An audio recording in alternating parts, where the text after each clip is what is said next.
What's up guys, it's your boy Java Monkey J here, and today we are taking a look at the Season of Discovery Warlock runes, talents, and specs. They're going to be available at level 25 when Season of Discovery is released. Now I feel like I don't have to mention this, but maybe I should. I'm just going to be looking at the runes that are available, guys, that we know about right now, and those are rune slots in the chest, hands, and legs. So let's get right into it. All right, guys, the first spec we're going to be talking about today is going to be the Demonology tank. So for the chest rune, you will likely take Master Channeler. The other option here, if Master Channeler ends up being not very good, maybe you take Demonic Tactics. That could also lead to maybe some interesting changes over here on maybe instead of taking a tank cooldown or Everlasting Affliction, maybe you might actually take Demonic Pack. We might actually see some Demonic Pack support tanks going into Season of Discovery. However, I'm going to go ahead and predict that we will be using Everlasting Affliction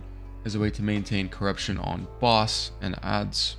And obviously for a tank, you will be taking Metamorphosis. This is kind of a mandatory slot. Metamorphosis turns you into a demon, increasing all armor by 500%, reduces the chance to be critically hit by 6%, and increases your threat by 100%. You get an increase in mana gain from life tap, and also you get a bunch of new abilities. Searing Pain is now instant, which is a high threat spell. You gain Demon Charge, where you can charge an enemy and stun it for 1 second. This is essentially charge for warriors. Demonic Howl, which forces all nearby enemies to focus attack on you, and Curse of Wreck, which is basically just a taunt now. Metamorphosis will be mandatory for anyone who's wanting to tank, as this is basically your button that turns you into an actual tank.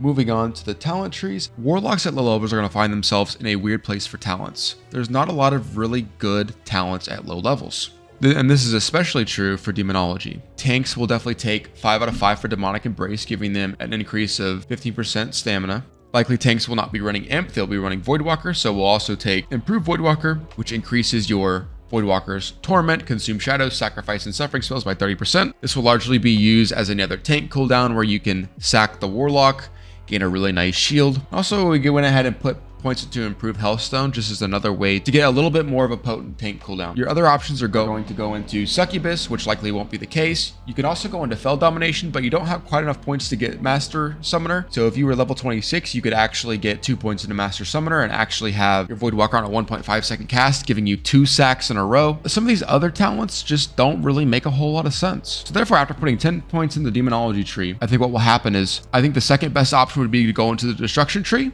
However, for Metamorphosis, I think potentially Shadow Bolt becoming Shadow Cleave will not count for Improved Shadow Bolt. And if that's the case, there's no reason to ever go into Improved Shadow Bolt because you're not getting the buff from it. So I think the best bet would be to go into the Affliction tree, grab Improved Corruption. The synergy with Everlasting Affliction will allow you to maintain corruption on multiple targets. And then we kind of have 1 point to burn here with the synergy with Master Channeler, will be great for Improved Drain Life, give you a little bit of extra health from that rune's ability. Overall, I think Demonology Warlock tank will be very strong, and I'm interested to see how it actually will work in the game. Moving on, let's talk next about the Affliction Warlock. The Affliction Warlock, I think, has 2 different paths, and really this depends on your main ability, which will be Soul Siphon. Soul Siphon increases the amount drained by your Drain Life and Drain Soul spells by an additional 6% for each of your Warlock's shadow effects afflicting the target, up to a maximum of 18%. Essentially what Soul Siphon does is replaces your Shadow Bolt damage with Drain Life or Drain Soul. Now when we test the character, there's a possibility that even though this rune exists, there's a chance that maybe Shadow Bolt still will outscale Drain Life or Drain Soul. And if that's the case, then the Warlock talent tree for Affliction might look slightly different. So let's first look at the Affliction Warlock as if Soul Siphon will do equal to or more damage than Shadow Bolt. If that's the case, for hands, likely you'll take Haunt, which increases all shadow damage over time you deal to the target by 20%. Next, for pants, you'll likely take Everlasting Affliction. Drain Life, Drain Soul, Shadow Bolt, Shadow Cleave, Searing Pain, Incinerate, and Haunt will refresh the duration of your corruption on the target back to its maximum duration. This makes the most sense as you'd want to maintain corruption on as many targets as possible. And Haunt works as a synergy ability to increase all your dots on target, with obviously the goal of this spec being to maintain full dots on target at all times. Saying that, we could take a look at the Affliction Warlock talent tree, where it makes sense to go 5 points into Suppression to reduce resistance chances. You also would want to take 5 points into Improved Corruption so that your Corruption is now instant cast. Next, you're going to want to grab Improved Curse of Agony. This is to maximize the amount of damage your Curse of Agony does, as well as grabbing Amplify Curse. Grabbing Amplify Curse is a nice bump in your Curse of Agony damage, with our last remaining point to try to get to the next tier in the Affliction tree, I think it's best to take Improved Life Tap. This decreases the amount of times that you have to life tap and hopefully will allow you to cast more Drain Souls or Drain Life. An interesting call out here is I think that instead of going into Improved Life Tap, we might go into Improved Drain Life if this talent also increases the damage done by Drain Life. Potentially Drain Life will beat out Drain Soul. And for our last point, we'll go ahead and put it in Nightfall. This allows for your Corruption and Drain Life spells to have a small chance of giving you an instant cast Shadow Bolt, which is just good damage. Overall, I think this is going to be a very stable build, and I'm interested to see how much damage this build actually does. If you play Warlock and on previous versions of WoW, you will know that something very big is missing from this toolkit, which is Unstable Affliction. It is their staple spell throughout the rest of the game and makes up a large amount of damage for Affliction Warlocks. So I'm interested to see how they're able to balance Affliction Warlock's damage over time ability. Moving on, as I said, there's a small chance your main rune, Soul Siphon, doesn't outscale Shadow Bolt. And that's because there are so many points at low level that you can fit into Shadow Bolt that really make it a powerful ability. So if Soul Siphon does not outscale Shadow Bolt, or at least it's not equivalent, I think likely you'll take Demonic Tactics here. Demonic Tactics increases the melee and spell critical strike chance of you and your pet by 10%. This is where things get a little bit different. You'll take 5 points into Improved Shadow Bolt, and I think you'll put 5 points into Devastation. I could be wrong about Devastation. You might want to go 5 points into Improved Corruption instead, but for single target fights, I think casting Corruption once and then maintaining Corruption over the course of the fight is likely better than having an instant cast Corruption. And with your final point, you'll put 1 point into Suppression, so you will have a lesser chance of your Affliction spells being resisted. Overall, I think this is sort of a wonky build, and I do not think this is how the class will work, but in case it does, this is my idea of what might be an effective build if Shadow Bolt outscales Soul Siphon. Next, we'll go ahead and take a look at Destruction Warlock, who definitely seems to be the strongest of the Warlocks. Let's first take a look at chest runes. There's 2 options here for chest runes. One is Demonic Tactics and the other is Lake of Fire. Lake of Fire's effect is Rain of Fire also leaves a Lake of Fire on the ground that increases all fire damage you deal and your demon pet deals to affected enemies by 40% for 15 seconds. A 40% increase in damage is absolutely huge. If you pair that with one of the runes for pants, which is Incinerate, there is potential here for a crazy combination. Incinerate burns your enemy and increases all fire damage you deal by 25% for the next 15 seconds. So not only do you have a 40% increase of fire damage from Lake of Fire, but you also could potentially have a 25% increase in damage from Incinerate, meaning fire spells that you now cast on target are going to hit for absolutely massive amounts of damage. Where it gets interesting, and where I have my major question, is how will Incinerate work? If you look at Incinerate, it looks a lot like Haunt, where the button increases a certain school of damage on target for a certain amount of seconds.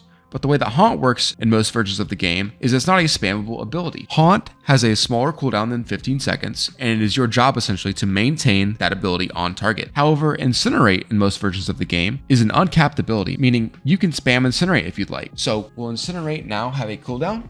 Or will you be able to spam Incinerate? That is the major question for Destruction Warlocks. If Incinerate is spammable, the bonus damage you get from Lake of Fire is even larger, because instead of spamming Shadow Bolts as your filler ability, you'll be spamming Incinerate. If that's the case, for your talent tree, there's no point in going into Improved Shadow Bolt because you aren't casting Shadow Bolts, you're casting Incinerate. So likely you'll take 5 points into Cataclysm, which will reduce the mana cost of your destruction spells, and you'll take 5 points into Bane as a way to reduce your immolation spells by 0.5% and get further into your destruction tree. After that, you'll likely put 5 points into Devastate for the extra crit, and you might put a point into Improved Firebolt. You might take that point and put it into the Demonology tree as Improved M. Regardless, I think this will be a very strong spec for the Warlock, especially if you're able to spam Incinerate. However, let's say Incinerate isn't spammable. Well, being that now all of your abilities are not fire abilities, aka your filler ability will be a Shadow Bolt more than likely, you might not take Lake of Fire, just because you're casting more shadow spells than you are fire spells. So you might take Demonic Tactics instead, because Chaos Bolt is a really good single target damage effect, and you'd still want to take Incinerate because it's obviously the best ability for the spec. However, for your talent trees, instead of going into Cataclysm, you might instead go into Improved Shadow Bolt to increase your Shadow Bolt damage. After that, you then go into Bane to reduce the cast time of your Shadow Bolt and also reduce the cast time of your Immolate spells. Then you might go into Devastation and finish off on the same point that you left off in the previous spec, where maybe you go 1 into Improved Firebolt, or maybe you go over to the Demonology tree and put 1 into Improved M. Regardless of how it shakes out,